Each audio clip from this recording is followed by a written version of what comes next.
नमस्कार,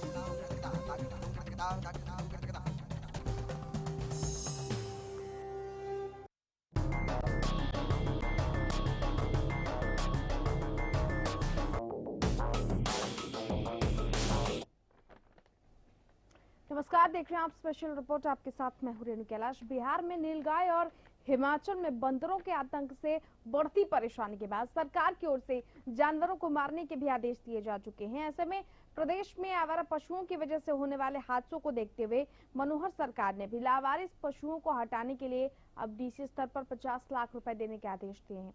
लेकिन क्या इसके बावजूद भी आवारा पशुओं का आतंक कम हो पाएगा?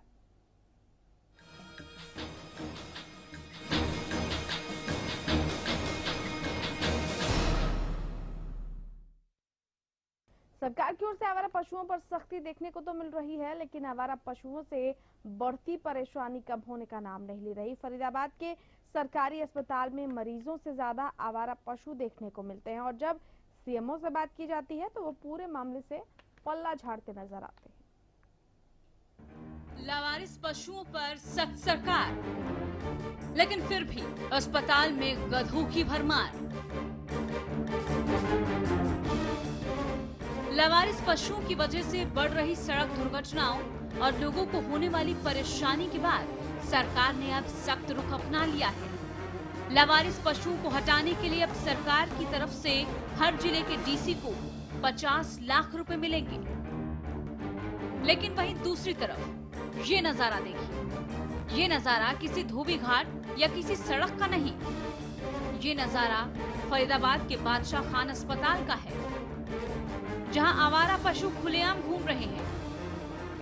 आवारा पशुओं से मरीजों को काफी दिक्कतें भी आ रही हैं। लेकिन हैरानी वाली बात यह है कि अस्पताल के सीएमओ को ये आवारा पशु नजर नहीं आ रहे हैं। कोई भी ऑफिस या कोई भी स्टाफ वर्किंग नहीं है। ये खाली बिल्डिंग है जहाँ की कंडमनेशन हो चुकी है और वो गिराई जानी है। क्या मैडम इस बिल्डिंग के अंदर आने जाने का कुछ ऐसे कोई भी घुस सकता है, कोई ऐसा कुछ है इसमें तार वार कुछ नहीं लगा रखा? नहीं, ऐसा नहीं है। इस बिल्डिंग में ऐसे नहीं आया जा सकता। बिल्कुल तारें लगी हुई थी, लेकिन हो सकता है वो काम जो चल रहा है पीडब्ल्यूडी का, वहाँ से किसी ने तार हटाई होगी। तो शाम तक हम ये तारें दोबारा से लगवा देंगे जिससे आगे से ये ना हो सके। और लेकिन ये जो आपने हॉस्पिटल प्रांगण का कहा है, हॉस्पिटल प्रांगण में कोई गधे या कोई एनिमल नहीं आ सकता। ये कंडम बिल्डिंग में ही वो गधे की एंट्री हो गई होगी, वो भी इसलिए कि वो जो दीवार टूटी है जहाँ काम चल रहा है। वो दीवार अभी काम चल रहा है अभी? हाँ, अभी वो दीवार का काम चल रहा है। पीडब्ल्यूडी वाले वो बाउंड्री वॉल बना रहे हैं, लेकिन वो जो तारें लगी हुई थी वो भी शायद हो सकता है उन्होंने ही हटाई हैं या किसी और ने हटा दी है। वो तारें दोबारा लगा दी जाएंगी जिसके कारण वहाँ कोई भी। अस्पताल से कब हटाए जाएंगे आवारा पशु? मरीजों को होने वाली परेशानी का जिम्मेदार कौन है? क्या किसी हादसे के इंतजार में बैठा है अस्पताल प्रशासन? स्वास्थ्य मंत्री अनिल विज अस्पतालों की औचक निरीक्षण करते हैं। स्वास्थ्य व्यवस्था को लेकर कई दावे भी करते हैं, लेकिन अस्पताल में घूम रहे आवारा पशु बताने के लिए काफी हैं कि सरकार के दावे कितने फेल हो चुके हैं। फरीदाबाद से अनिल राठी के साथ ब्यूरो रिपोर्ट, हरियाणा न्यूज। नागरिक अस्पताल में गधे, जहां इंसानों का इलाज होना चाहिए था, जहां इंसानों की मरीजों की मौजूदगी होनी चाहिए थी, वहां गधे घूम रहे हैं। और ये स्वास्थ्य सेवाएं किस कदर बदहाल है प्रदेश में, उसका एक नजारा है, कह सकते हैं एक और नजारा है, क्योंकि हर दूसरे रोज हम आपसे रूबरू होते हैं और आपको बताते हैं कि कैसे इस प्रदेश में स्वास्थ्य सेवाएं बदहाल है। चर्चा करने के लिए हमारे साथ एक खास मेहमान डॉक्टर पंकज वत्स जुड़ चुके हैं, पूर्व निदेशक हैं स्वास्थ्य सेवा हरियाणा। बहुत स्वागत है डॉक्टर वत्स आपका। रिपोर्ट आपने देखी तमाम, इससे पहले भी हमने चर्चा की है, आपसे जिक्र किया कि स्वास्थ्य सेवाएं बदहाल है, लेकिन हर दूसरे रोज ऐसी तस्वीरें सामने आना, ये चर्चा के बावजूद भी लगता है सरकार के कानों पर, प्रशासन के कानों पर जू नहीं रेंगती। देखिए, बादशाह खान अस्पताल ये एक बड़ा हिस्टोरिकल अस्पताल है। महात्मा गांधी के जो मित्र थे बादशाह खान अब्दुल गफ्फार, उनके नाम से ये अस्पताल शुरुआत किया गया था और शायद पहला अस्पताल था हरियाणा का जो इतना बड़ा और विशाल था। अब ये जो बिल्डिंग जिस बिल्डिंग में दिखाई जा रही है, एक्चुअली बेसिकली ये ओल्ड बिल्डिंग है, पुरानी बिल्डिंग थी और पुरानी बिल्डिंग के साथ ही अब नई बिल्डिंग भी बन चुकी है, लेकिन प्रांगण तो पूरा ही है ना, अस्पताल की पूरी जमीन जो है यहाँ से लेके वहां तक है। और खास बात यह है कि ये जहाँ जो मैं लोकेशन देख पा रहा हूँ, ये सिविल सर्जन के ऑफिस के बिल्कुल कार्यालय के सामने है, यानी जिले के मालिक के सामने है। और वहाँ वैसे तो बहुत सक्षम डॉक्टर गुलशन अरोड़ा सिविल सर्जन है, ये तो मैडम जो आपने इंटरव्यू दिखाया वो सिविल सर्जन नहीं है, उनके बिल्कुल स्पष्ट, अगर वो गाड़ी से उतरेंगे तो उनको दिखाई देगा, गाड़ी में जाएंगे तो उनको दिखाई देगा। तो ऐसे में इस तरह का रूप अगर स्वास्थ्य विभाग के दिखाई देगा तो बट नेचुरल थोड़ी सी शर्मसार होने वाली स्थिति तो है। बिल्कुल, चलिए लौटेंगे आपके पास। संवाददाता अनिल राठी हमारे साथ जुड़ गए हैं। अनिल, हालांकि उच्चाधिकारी इस बात से इनकार कर रहे हैं कि इन जानवरों की वजह से कोई खास दिक्कत नहीं हो रही है और ये बिल्डिंग जो है वो टूट रही है, लिहाजा यहाँ पर पशुओं की भरमार हो गई है, लेकिन आपने क्या तस्वीर देखी वहां पर, ये बताइए। अनिल जी बताइए, आपने वहां पर क्या तस्वीर देखी? हालांकि उच्चाधिकारी इससे इनकार कर रहे हैं कि इन पशुओं को से कोई दिक्कत नहीं है और ये अस्पताल के प्रांगण में नहीं है बल्कि खंडहर हो चुके उस बिल्डिंग में है, लेकिन आपने वहां पर जाकर क्या देखा? जी, हमने जब बीके अस्पताल में जो वहाँ के जो मरीज थे जो भर्ती हो रखे थे, उन लोगों की हमारे पास फोन आया। उन लोगों ने ही हमें इस पूरे वाकये की जानकारी दी कि जो फरीदाबाद का एक जो मात्र सिविल हॉस्पिटल है, बीके हॉस्पिटल, वहां पर जो है एक आवारा पशु किस तरीके से, ये कोई पहला मामला नहीं है फरीदाबाद के बीके अस्पताल का। इससे पहले भी कई बार यहाँ पे आवारा जानवरों को देखा गया, आवारा गायों को देखा गया, आवारा पशुओं को देखा गया, आवारा कुत्तों को देखा गया। इस बार जो मामला सामने आया वो आवारा गधे जो है वो बिल्कुल जो सीएमओ जो फरीदाबाद के सीएमओ गुलशन अरोड़ा जी का दफ्तर है, उसी बिल्डिंग में उनका दफ्तर है और उसके सामने का ये पूरा नजारा था, जो कि बिल्कुल खुले में आराम से जो गधे बिल्कुल विचरण कर रहे थे और किसी प्रकार से उनको ना तो किसी सिक्योरिटी गार्ड जो उनके सुरक्षा कर्मी है उन्होंने वहां से उसको भगाने की जहमत उठाई, ना ही जो अस्पताल प्रबंधक जो उनका स्टाफ है उसने किसी प्रकार से जो ये गधे यहाँ पे विचरण कर रहे थे इनको यहाँ से हटाने की कोशिश करी। क्योंकि लगातार जो फिलहाल अभी आज की डेट में बात करी जाए तो लगातार जो है त्राही मची हुई है डेंगू और चिकनगुनिया को लेकर के, उसके बावजूद भी अस्पताल प्रशासन की तरफ से इतनी लापरवाही बरते जाना कि एक तरीके से आवारा पशुओं का यहाँ पे घूमना और एक तरीके से बैक्टीरिया लेकर के यहाँ घूमना अस्पताल में, तो एक जरूर सवालिया निशान जरूर खड़ा करता है अस्पताल प्रशासन के ऊपर। जी, आपकी बातचीत हो पाई उच्चाधिकारियों से इस मसले को लेकर? जी, हमारी जो डॉक्टर वीना शर्मा जी से बातचीत हुई थी, लेकिन उनका जो एक तरीके से ये पल्ला झाड़ लिया उन्होंने बात कह करके अपना इस पूरे मामले को लेकर के कि जो ये है इसमें जो ये गधे विचरण कर रहे हैं, ये जो बिल्डिंग है ये कंडम हो चुकी है और कंडम होने के कारण इसमें इसकी देखरेख नहीं की जा रही। तो एक तरीके से ये कहना उनका, सिर्फ इतना कहना उनका कि ये बिल्डिंग कंडम है और इनकी इस वजह से ये आवारा पशु घूम रहे हैं, तो ये कहना एक मुनासिब अधिकारी का नहीं होगा, क्योंकि जिस बिल्डिंग को वो कंडम बता रहे हैं उसी बिल्डिंग में उनके एक नहीं कम से कम भी 10 विभाग के जो दफ्तर उसी के अंदर हैं, जो कि फूड सप्लाई जो इनका फूड सप्लाई इनका जो फूड सप्लाई वालों का है वो भी इसी में दफ्तर है इनका। और इसके बावजूद जो इनके पूरे फरीदाबाद जिले के डिप्टी सीएमओ जो बैठते हैं गुलशन अरोड़ा, उनका भी इसी बिल्डिंग के अंदर दफ्तर है।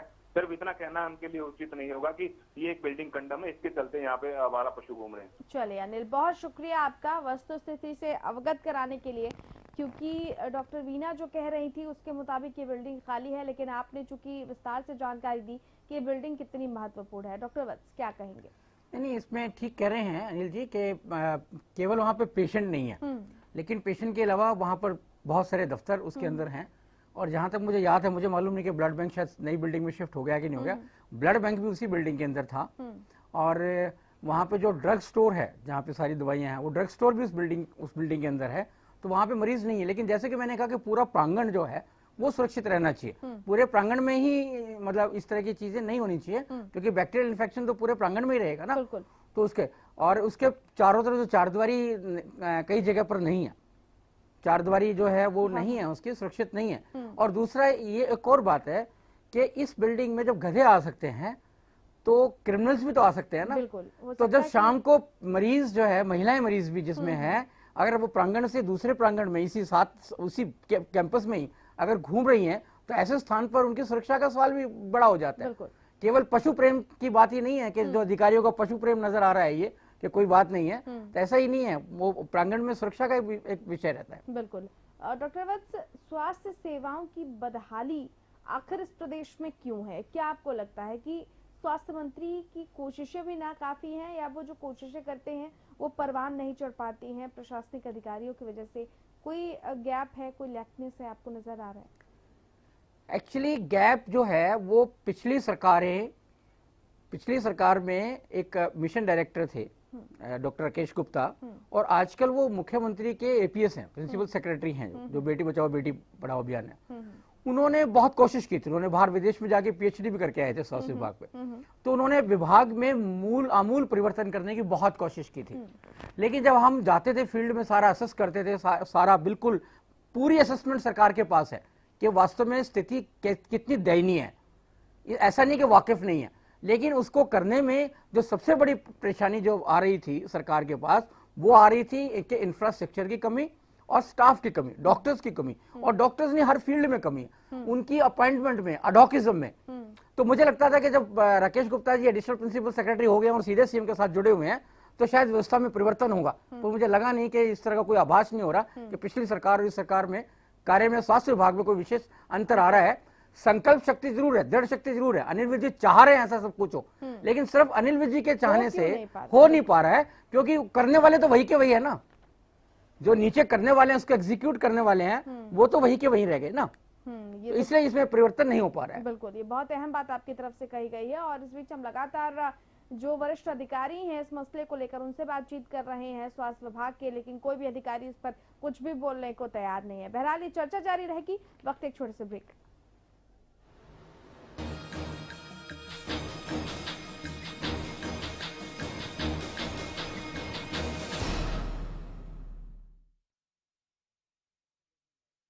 हमारे संस्थान द्वारा अनेकों सामाजिक भलाई के कार्यक्रम चलाए जा रहे हैं। यदि कोई व्यक्ति नौकरी पाना चाहता है और हमारे संस्थान से जुड़कर कार्य करना चाहता है, तो वो नीचे दिए गए पते पर संपर्क कर सकता है। संस्थान द्वारा नियुक्त व्यक्ति को अपने शहर में रहकर ही कार्य करना होगा। संस्थान को हर शहर और गांव में मेहनती व्यक्ति की आवश्यकता है। मासिक न्यूनतम वेतन 15,000। हमारे संस्थान द्वारा जो भी नौकरी के लिए स्त्री और पुरुष अप्लाई करना चाहता है तो संपर्क करें। हमारा पता है A16 Prashant Vihar, outer ring road, 3rd floor, Tata showroom के ऊपर, दिल्ली 110085। हमारा फोन नंबर है 9311130301 और 8527991288।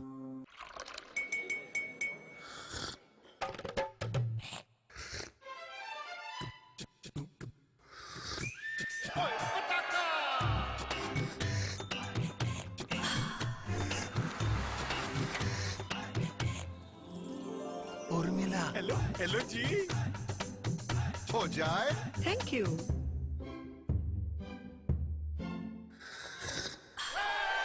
पताका चाय, पताका चाय, गजब का स्वाद। दादा दादी का लक्ष्य हेल्दी लाइफ, मम्मी डैडी का लक्ष्य हैप्पी लाइफ, तन्नू मन्नू का लक्ष्य जीनियस लाइफ, लक्ष्य दे brain and body fit to fight, Lakshya pure ghee for whole life, Lakshya Lakshya लक्ष्य प्योर घी। श्रेष्ठता और शुद्धता आपका हक, हमारा लक्ष्य, लक्ष्य प्योर घी।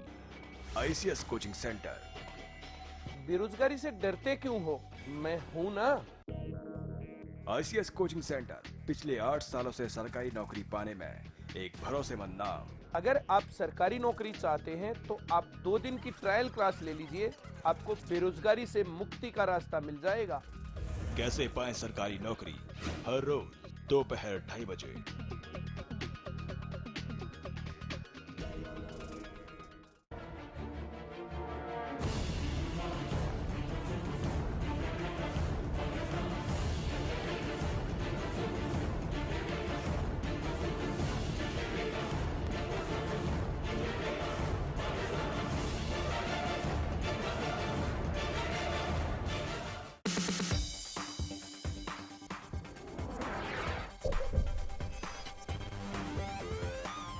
Arabol Lubricants. इंजन में भर दे दम।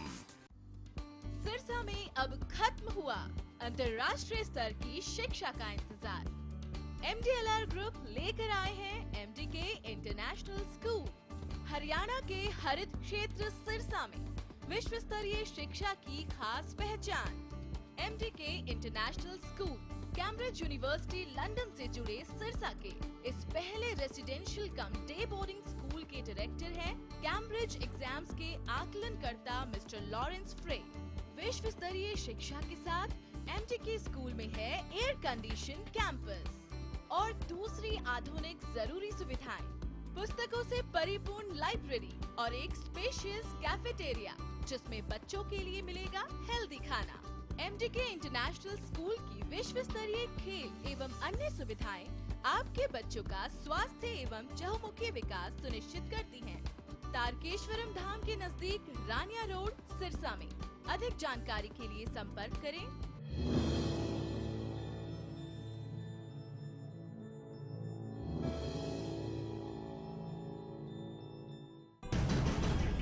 कॉन्टिनेंटल रेसलिंग एंटरटेनमेंट पेश करते हैं हरियाणा में खली की खलबली। पहला इवेंट 8 अक्टूबर को गुड़गांव के ताऊ देवीलाल स्टेडियम में शाम 6 बजे। दूसरा इवेंट पानीपत में 12 अक्टूबर को सेक्टर 13 और 17 के हुड्डा ग्राउंड में शाम 6 बजे।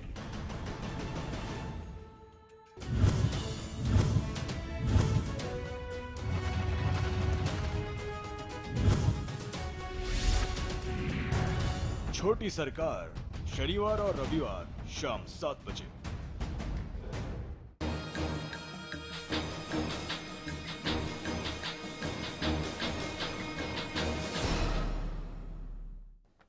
चलिए चर्चा हम लगातार कर रहे हैं। आवारा पशु नागरिक अस्पताल में घूम रहे हैं।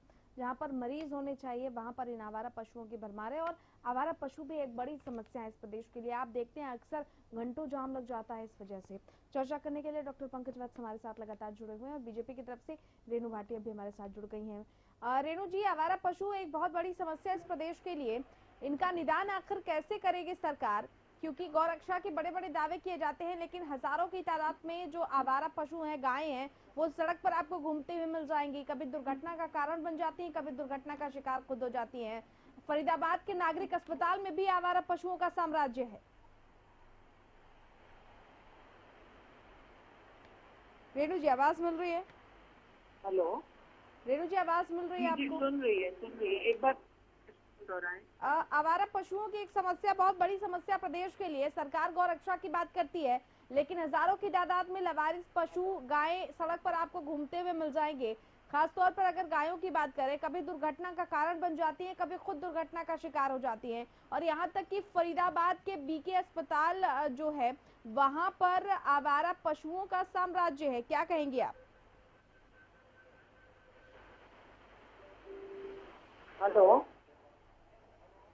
चलिए, लगता है कि आवाज नहीं मिल पा रही। हम दोबारा संपर्क करने की कोशिश करेंगे। डॉक्टर वत्स, हमने स्वास्थ्य सेवाओं की बदहाली की बात कर ली, बात आवारा पशुओं की जो कि गंभीर समस्या है पूरे प्रदेश के लिए, आप कैसे देख रहे हैं इसको? देखिए, अपने खट्टर सरकार ने जो गौ रक्षा के ऊपर विशेष ध्यान दिया है तो उन्होंने एक बहुत सख्त कानून बनाया। ये प्रशंसा के लायक है क्योंकि अपने जिस गाय का दूध पीकर हम बड़े हुए, ठीक है, जिन पशुओं के माध्यम से किए हैं, अगर वो बुढ़ापे में या उन बीमारियों से त्रसित हैं या उनके बुढ़ापा आ गया, वो सेवा हमारी समाज की नहीं कर पा रहे, तो समाज की जिम्मेवारी उनके प्रति बनती है। तो ये तो एक स्वागत योग्य है। लेकिन इसकी जो कंटिजेंसी, इसके कारण जो प्रॉब्लम्स हो गई हैं, क्योंकि गो तस्करी बंद हो गई है। और गो तस्करी बन गई है तो वो पशु जो है वो घर में लोग रखते नहीं है। समाज कहता तो है लेकिन समाज का उसमें ज्यादा योगदान नहीं है, तो अब सड़कों पर आ गया। अगर आप किसी भी स्टेट हाईवे पे जाएंगे, खासतौर पर यहाँ से अगर सिरसा तक जाएंगे, तो वहां पर ये समझिएगा कि हर व्यक्ति जो उस रोड से गुजर रहा है उसकी जान पर बनी हुई है। किसी भी समय आ जाते हैं, 10-10, 20-20, 25-25, 30-30 के झुंड में ये जगह जगह फैले हुए हैं। रात को विशेष तौर पर समस्या का निदान होता है। और जैसा आपने कहा, बिल्कुल ठीक है, कभी ये उसका शिकार होती है एक्सीडेंट का और कभी आदमी शिकार होता है। मैं एक शहर की बात कर रहा हूँ, वहां पे फतेहाबाद में मैं किसी से डिस्कशन कर रहा था तो उसने कहा कि जी हर महीने में एक बलि लेती हैं ये, बिल्कुल। यानी एक किसी कभी स्कूटर वाले की तो कभी गाड़ी वाले की, कभी किसी की हो, और उनमें से कितनों की बलि होती है तो अलग चीज है। अगर आप शहर के अंदर भी जाएंगे तो शहर के अंदर भी ये हालत हो गई है कि अगर आपको क्रॉस करना है तो कई बार आपको गाड़ी रोककर उनको सड़कों से उठाना पड़ता है और तब आप रास्ता बनाकर वहां से जा पाते हैं। बिल्कुल, बहुत अहम बातें। हमारे साथ सुनीता दुग्गल बीजेपी से और विजेंद्र सिंह कादियान भी फोन लाइन पर जुड़ गए हैं कांग्रेस की तरफ से। सुनीता जी, आवारा पशुओं की समस्या बहुत बड़ी समस्या लगातार बढ़ती जा रही है इस प्रदेश में, यहाँ तक कि अस्पतालों में, सार्वजनिक स्थानों पर हर जगह आवारा पशुओं की भरमार है। आखिर इस समस्या से कैसे निपटा जाए? देखिए, इसको लेकर हमारे माननीय मुख्यमंत्री जी भी और पूरा जो मंत्रिमंडल है वो बहुत ज्यादा संजीदा है, और इसीलिए अभी हमारे मुख्यमंत्री जी ने हर जिले के डीसी को 50 लाख रुपया जो है वो इसके लिए मुहैया करवाया है कि वो जितने भी पशु हैं उनको गौशालाओं में या उनके रख रखाव के लिए कोई ना कोई इस तरह का प्रोविजन करें ताकि किसी तरह की समस्या जो है वो हमारे नागरिकों को ना आए। तो मुझे लगता है कि जो एक गौ सेवा आयोग भी है हमारा, जिसके के चेयरमैन भानीराम मंगला जी हैं, वो भी इसकी तरफ काफी सक्रिय हैं, और धीरे धीरे मुझे लगता है कि इस समस्या से जो है वो हम निजात पा जाएंगे, और उसकी तरफ कदम जो है वो माननीय मुख्यमंत्री जी बढ़ा ही रहे हैं। जैसा कि मैंने आपको बताया कि 50 लाख रुपया हर डीसी को इसके लिए उन्होंने मुहैया करवाया। चलिए सुनीता दुग्गल जी, शुक्रिया आपका हमारे साथ जुड़ने के लिए। कादियान साहब, आवाज मिल रही है आपको? आ रही है जी। आवारा पशुओं की समस्या बहुत बड़ी है। फरीदाबाद का बीके अस्पताल जो है, बादशाह खान अस्पताल, वहाँ आवारा पशुओं का साम्राज्य है। यूँ तो कई बातें कही जाती हैं, बड़ी बड़ी बातें की जाती हैं कि गौरक्षा की जाएगी, लेकिन कभी इनसे निपटने की कोशिश नहीं की गई। ये आवारा पशु कभी दुर्घटना का सबब बन जाते हैं, कभी खुद दुर्घटना का शिकार हो जाते हैं। आप कैसे देख रहे हैं इस समस्या को? ऐसा है कि हमारा हिंदुस्तान हिंदुओं का बहुल्य देश है। सरकार की सिर्फ एक पॉलिसी है, जो सरकार ने ये प्रोग्राम चलाया है, ये सिर्फ लोगों को लुभाने के लिए और उनका ध्यान डाइवर्ट करने के लिए किया है। 18 तारीख को, इसी महीने की 18 तारीख को हमारे जिला पानीपत में प्रदेश अध्यक्ष डॉक्टर अशोक तौर का और मैं उपाध्यक्ष पार्टी का, हमारी 5-6 गाँव में जनसभाएं थी। कोई भी गांव या सड़क ऐसी नहीं थी कि जहां आवारा पशु, गायें और इस तरीके के बछड़े ना फिरते मिले हों। जो बात मैडम सुनीता दुग्गल ने बताई कि पैसा सरकार ने डीसीज को दिया है, वो पैसा प्रशासन तक ही होगा। फील्ड में कोई काम ऐसा नहीं हुआ कि जिससे हम ये कह सकें कि आज गौओं की कोई रक्षा की जा रही है या इनको कोई प्रॉपर स्थान पर छोड़ा जा रहा है। ये सिर्फ और सिर्फ एक पार्टी का प्रोग्राम है, और ये सिर्फ इस बात को लेकर के है कि इस प्रदेश के लोगों को गुमराह कैसे किया जाए। चलिए, ये कभी कोई प्रोग्राम। बहुत शुक्रिया आपका इस तमाम बातचीत के लिए। अरविंद भारद्वाज हमारे साथ जुड़ गए हैं। अरविंद जी, आवारा पशुओं की समस्या पर कुछ कहना चाहेंगे? हालांकि सरकार की तरफ से कहा जा रहा है कि डीसी स्तर पर 50 लाख रुपए मुख्यमंत्री साहब देंगे ताकि आवारा पशुओं की समस्या से निजात मिल सके। आपको लगता है कि समस्या से निजात मिल पाएगी? आवारा पशुओं की समस्या आज हरियाणा प्रदेश में एक बहुत विकराल रूप ले चुकी है। ये समस्या विधानसभा में भी ये मुद्दा उठा था, इनेलो ने उठाया था, और सरकार ने इस पर जवाब भी दिया था कि इस पर तुरंत कार्रवाई होगी। और ताजुब ये है, देखने वाली बात यह है कि आवारा पशुओं में गायों की संख्या सबसे ज्यादा है, और यही अस्पतालों की रिसेप्शनों पर बैठ जाती हैं, चौकी थानों पुलिसों में अंदर घुस जाती हैं, स्कूलों में, सरकारी स्कूलों में पशु जाकर बैठ जाते हैं। तो इतनी बड़ी गंभीर समस्या होने के बावजूद ये भारतीय जनता पार्टी के लोग राजनीति तो करते हैं, कहीं कोई गौ मांस की बात आए या गौ हत्या की बात आए, परंतु अगर भूख। चलिए, लगता है संपर्क हमारा टूट गया, लेकिन अरविंद जी बहुत शुक्रिया, आप सभी खास मेहमानों का बहुत शुक्रिया। एक बड़ी खबर का रुख कर लेते हैं। इस वक्त की बड़ी खबर सामने आ रही है। चंडीगढ़ में संदिग्ध कार देखी गई है। करीब 9 संदिग्ध व्यक्ति आर्मी की वर्दी में देखे गए हैं। पीसीआर पर सूचना मिलने पर पुलिस अलर्ट हो गई है।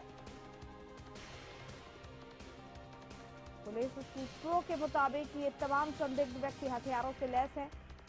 प्रेस लाइट पॉइंट पर दिखी यूपी 32 FN 3745 नंबर की गाड़ी संदिग्ध कार है ये, और जिसमें संदिग्ध व्यक्ति देखे गए हैं जो कि आर्मी की वर्दी में है।